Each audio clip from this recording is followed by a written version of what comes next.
Hey, we're Matt and Julie Beamer with Jonathan and Elizabeth Beamer, and we are celebrating 30 years of living and ministering overseas. And to do that, we're going to be sharing stories both today, Club 1040 Day, and throughout the year coming. We'll be dropping different stories, different podcasts, and things like that to show you how your investment in Club 1040 is making an impact throughout the Middle East and North Africa, and to talk about how by the year 2030, we want to see that impact expand and continue in a strong and more quick way. So make sure you don't miss out, and also help us out by sharing these with your friends as well. Spread the word, because the more we get this word out, the more we can do, the more quickly we can do it together. God bless. So we are blessed to have with us a special guest, several special guests, but a special guest, little Adeline Beamer. Say something. Yeah, come on, talk. She's like, I'm a young. And of course, Jonathan and Michelle. And we wanted to, as a part of the story, of course, is a very important part of the story, our first grandbaby, and also our first daughter-in-love, and only daughter-in-love, is Michelle. So I wanted to hear a little bit of the story. You're hearing some of Jonathan's story throughout these podcasts as well. But Michelle, so like kind of compare your growing up experience to Jonathan's growing up experience. Tell us about how you grew up and how it differs. So I was blessed to be able to be a third generation Rhema baby. So my parents' moved here from Washington and from Alabama and came here to go to Rhema. And so then my parents met and they went to Rhema, and then they had me. And so I was a combination of a Rhema family, which is just incredible. So I grew up in the same house until I was 19, went to Rhema my whole life. Went to Rhema Bible Training College. And if you've ever seen the movie Tangled, we actually walked down the aisle to the instrumental of one of the songs there, because Tangled, you have this girl who's been locked in a tower. It's a dramatic sense of it her whole life. You know, she only knows one thing. And then this man who's like seen the world. Is that the psychological feeling that you had? No. But I love this idea of this girl had a beautiful version of life, and this guy had a beautiful version of his life. And then when you combine them, they both got both sides of that. Jonathan never had the stability that I had, in the sense of routine, you know, same place. And then I wasn't getting the crazy experiences that he was getting. So to be able to combine our life together was pretty special. I love that visual. You just reminded me of something. Whenever we would, like, you know, we're itinerating, we're traveling all through the U.S. and we did one tour where we 80 days around the USA, and I think we did 16,000 miles in 80 days, and we'd go through these little tiny towns in the middle of nowhere, America, and there'd be some guy with a long beard whittling on a rocking chair on the front porch, and Jonathan's like age whatever, he's like, that's what I want to do when I grow up. Have a rocking chair on my back porch and enjoy life. But now it's funny enough though, because now I've actually, I guess I would say somewhat have that now. We have a nice house and a nice neighborhood, you know, the typical, I guess, American cookie cutter kind of life. But I constantly try not to have that. So the adventure part is always something that I'm trying to pull back in as much as possible. And we've been in Oklahoma for, you know, I think coming on 6 years now. And that is different. We have to keep on traveling outside of Oklahoma just to be able to get that kick, because that's what I grew up with. So I'll pick up with Michelle's story and how you guys met in just a minute. But before we get into, I want to kind of pull on a piece of your story too, and then Elizabeth, if you have anything to add, kind of from your viewpoint, it'd be fun to hear that. But you guys didn't really know each other at all before you met as older teenagers. So Jonathan was born in Liverpool, England, and then grew up primarily in Manchester till sort of age 11. And then we moved to Abuja, Nigeria. Then from Nigeria, while we were there, I mean, dude, you were getting like the worst grades ever. Tell us about your experiences at school those times. I mean, like what was going on and going through your head at that time? Well, number one, I hate school. So that's not going away. I did not want to sit still in class. And so I stood up in class and walked around the entire class until a teacher said, sit back down. And then I get back up. And so that's just kind of the cycle of it. Grades weren't a big deal to me. I didn't really care about grades. And I think I don't know what I left Nigeria with. Maybe It was a 1 point something small. 1.2 GPA. And, that's just, I didn't really enjoy it. I wanted to get out. I wanted to do things. I am not a fan of the school system. I'll be very open about my opinions on that. But to be clear, Jonathan is one of the smartest people I know. So I appreciate that. I agree. No, nowadays I deal with a lot of math too, but math was my lowest grade. So, it started with beginning weightlifting, going, just adding up the weights, and then eventually got more and more complicated. And some people operate in a different way. And I think a part of the adventure is I didn't want to be sitting down. Yeah. I want to be out. And even nowadays, I'm not the person that's sitting in the cubicle. I'm wanting to go out and do things. And that's how I try and operate. So some of my early memories, you went to American International School. Mm-hmm. And so like, that's where the president's kids went. It's where a lot of the State Departments from all, there were like 100 embassies in Abuja, capital of Nigeria, and kind of the Washington, D.C. of Nigeria. And so there were all those kind of people at your school. And one of the things I remember when we come and pick you up is like you had like oodles of little boys following you all over the place. Because that was a sort of, I guess it's preschool all the way through to 12th grade school. So, and you were like this little Pied Piper where like these kids were just always around you, always gathering people and always good at relating with people. The other thing I remember is me like pulling my hair out thinking, how am I going to help this child like actually get decent grades and I remember praying about it, and the Lord spoke to me and he said, it's not a discipline problem, it's a vision problem. Mm-hmm. And that changed everything for me. It really helped me. And I remember I talked to you and I said, if you could do anything, what would you do? And your response, do you remember what your response was? I think it was sniper. Yeah, I think I remember that. I was like, what? But it wasn't just sniper. It was I wanted to be a mercenary, I'm pretty sure. So it was a lot of that. A lot of that type of stuff. When you boil it down, it's the adventure of it all. So, for sure. Yeah. And so, thankfully, because I felt like God had already spoken to me about the vision side of it, instead of responding like, oh, you just played too many video games, the wisdom of the Lord was like, I responded back, okay, then be the best sniper the world's ever seen. Yeah. And how do you do that? Yeah. And I started talking to you about things like West Point, the Naval Academy, these different things, which we hadn't really talked about before. Yeah. And I'm like, you can't get into those with a 1 point whatever GPA. Yeah. And then we started looking at other options. And one of those things that came up was Hargrave Military Academy. And so it was halfway through your freshman year, or was it sophomore year?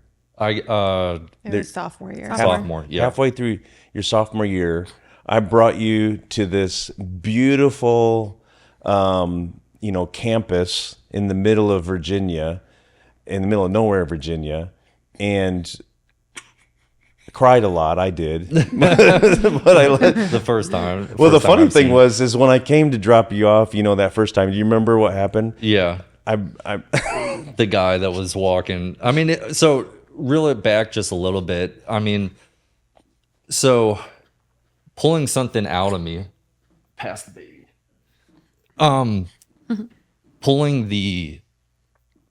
Doing bad in school, creating the vision of what I wanted to do, and actually finding like the root cause of that, and then.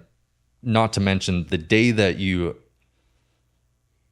presented me with the option of like the path, right? Here's the paths that you can take. And I think there were 3 different paths, West Point, MIT, or I think it was Virginia Tech, or basically 3 military options And then also on top of that, where do you go after that? You presented these options, and the day that you presented it, maybe the day after, I had been suspended from school. So it was in a very, very bottom of the time period when you presented what I should do. And then, you picked this school, you said, this is the best, it's got Christian values, let's go there. I agreed, whether it was a choice or not, that's up to you to decide. But I agreed to go. We've had this conversation Yeah. at Thanksgivings and Christmases. Yeah, Anytime I say my brother's in military school or wasn't military, I had to be like, by choice. by choice. Follow it up. And it really was by choice. If I ever would have said no, you wouldn't have, agreed Yeah. to it. It was a big investment into my life. And then going to the middle of Virginia, dropping me off at this school that looked like a prison. Outside looked beautiful. Inside looked really terrible. In the living quarters, I mean, if you imagine prison cells, that's what it looked They like. looked exactly like prison cells with the little beds. Yep, the metal cot bed, Yeah. type double bunk beds, Sink on the wall in the sink, corner. little sink But in the you corner. need to tell what you saw when you were pulling in that made you emotional about it. Well, yeah. I mean, I'm already emotional, but as we're coming in, there's something called the Bull Ring, and it's this beautiful Georgian style architecture, gorgeous, massive trees everywhere. Pillared buildings, Yeah. beautiful, beautiful buildings. Yeah, but in between two buildings, there's like a square, and there's a square like painted on the ground. It's called the Bull Ring. And what was that for? So when people get in trouble, you get basically your punishment is to walk around and march around the square for however many hours you get punished for. And there were like, what, 20, 30 people walking around Yeah, the walking square when around we the came up. square. And one of the guys was this massive guy. And he was so big, his because you all wear uniforms, military Yeah. school wear uniforms. His uniform didn't cover his belly. He was probably, and I'm not joking, he's probably 6'7", Yeah. like 350 pounds at least, maybe more. And his belly's sticking out over his trousers and his uniform. He's got his rifle and he's on his shoulder and he's going, and he's like, "Don't do it, man. Don't do it." And he's like, does a little thing around the square and he's like, "No, I'm serious. He'll hate you. He'll hate you for life." That's the first thing I heard out of anybody's mouth when I brought Jonathan to our great military academy. Yeah. And then after that, we'd visited, and you spent the night one night, and then the parents were supposed to go away and come back in the morning, go through orientation. And we go into the dormitory room, and it is literally like an inch thick mattress on a prison bed, bunk bed, and there's a sink that looked like someone had weeded. Yeah. Little doors with little tiny windows that Little look like windows. prison windows. Yep. And And they were- keypads on the outside. Yeah, like they were like being locked in, and it's masonry block. all masonry Yeah. block, Yeah. painted white masonry block. And I'm like, "Are you okay, Jonathan? Are you leaving here?" He's like, "I'm good. You were up for it." Oh yeah, Yeah. And then he's like, "Are you okay?" The next day when I left him, he's like, "Are you gonna be okay, Dad?" Yeah, because I mean that was the first time that I really seen you cry, at least to that extent, and so Oh, man, that was horrible. a big one. And I remember I'm doing my degree, and so I had to go back and take an exam, and I couldn't hardly take the exam because I was crying while I was doing the exam. And well, I was texting you on the way back because they were going to take my phone, and I remember you telling me you had to pull over because you were crying. It was horrible. Yeah. It was weird. The other thing that was super funny, you probably don't know this, but the next morning, as I'm coming out of the hotel room and I'm, the dawn is dawning, it's beautiful there. The weather was perfect. It's crisp, beautiful morning. It's a beautiful area there, rolling hills. and gorgeous, things. yeah. And all of a sudden I hear church bells ringing and I'm like, oh, God is just like his comfort, like there's a church around. And then I'm like, it was the alarm that I had on my phone.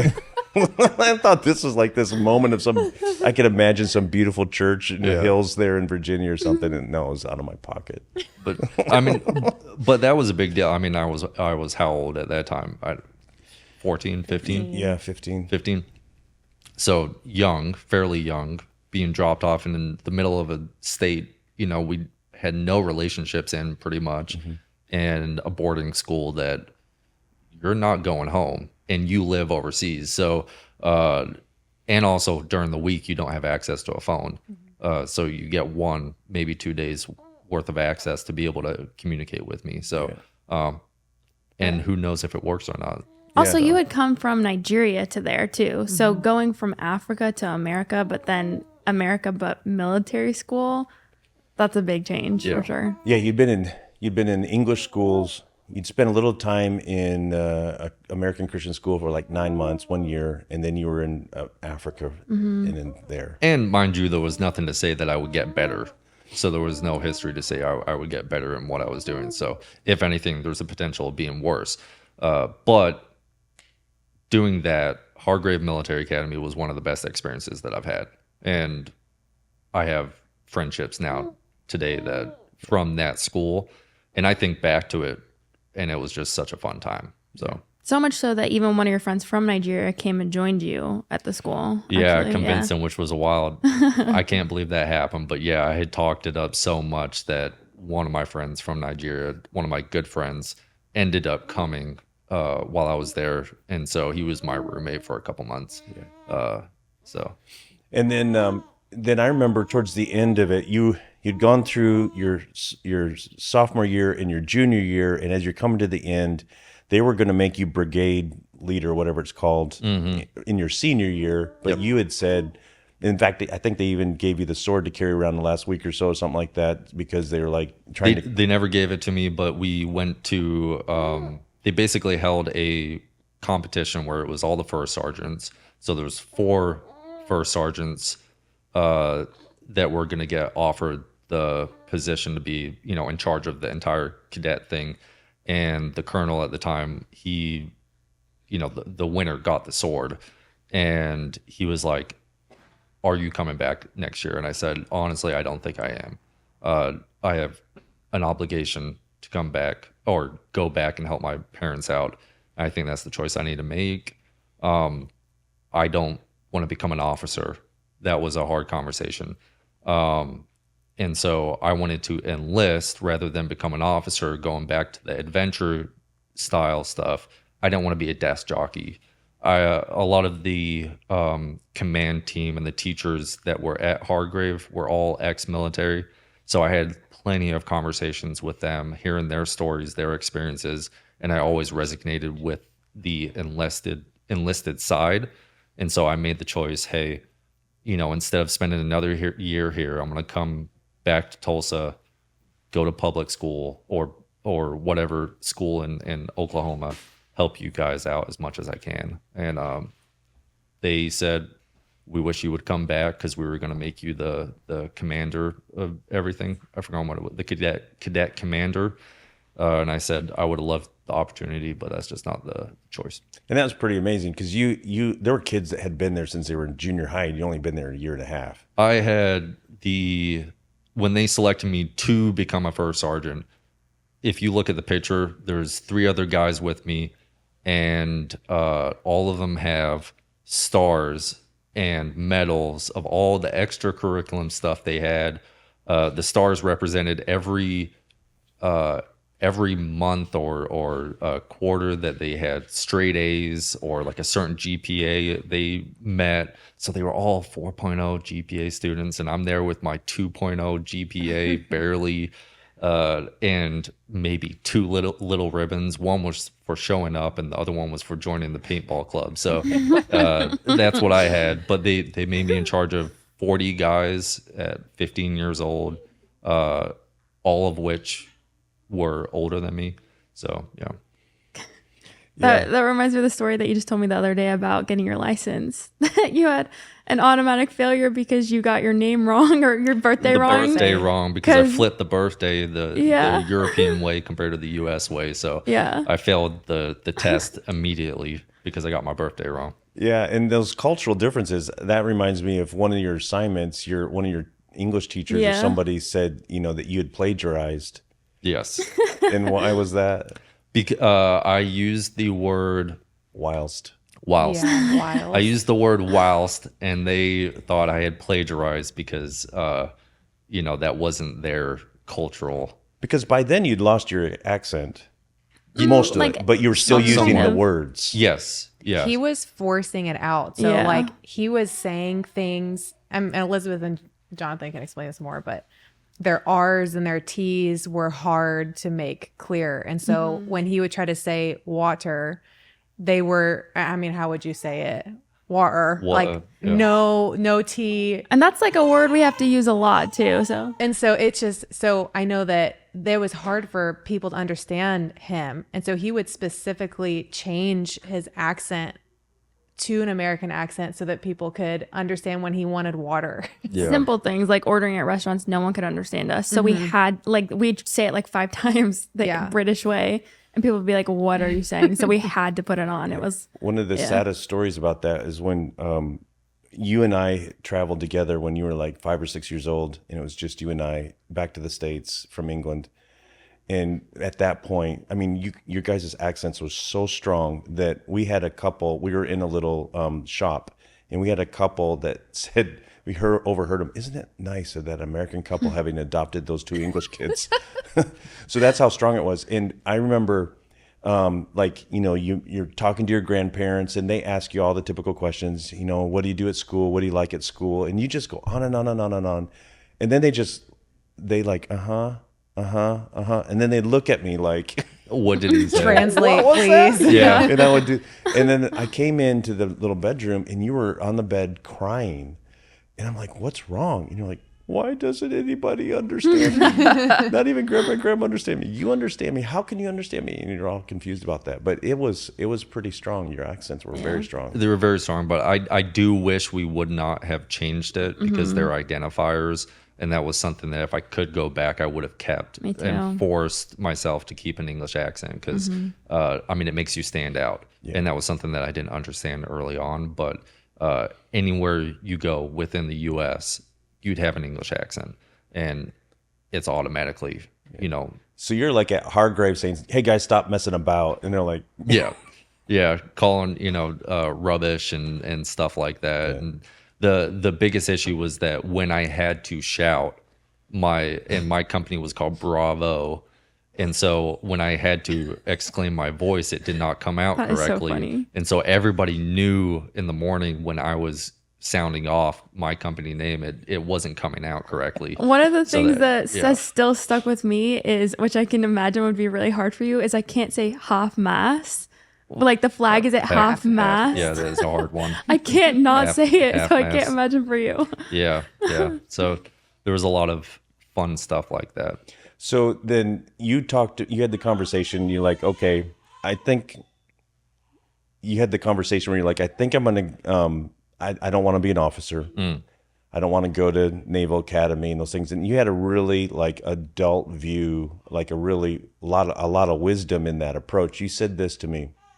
You said, I don't have a vision to do that. I know that if I go there and do it, I'm just going to backslide. Because Hargrave was a feeder into the Naval Academy. I mean, it was real easy to get into the Naval Academy from Hargrave. We had started the process of getting the recommendations from the governors and or Senators, the yeah. senators, and started that process to go to West Point and the Naval Academy and stuff like that. And mind you, most of my friends ended up going to West Point, Naval Academy, Virginia Tech, MIT, all those schools. Yeah.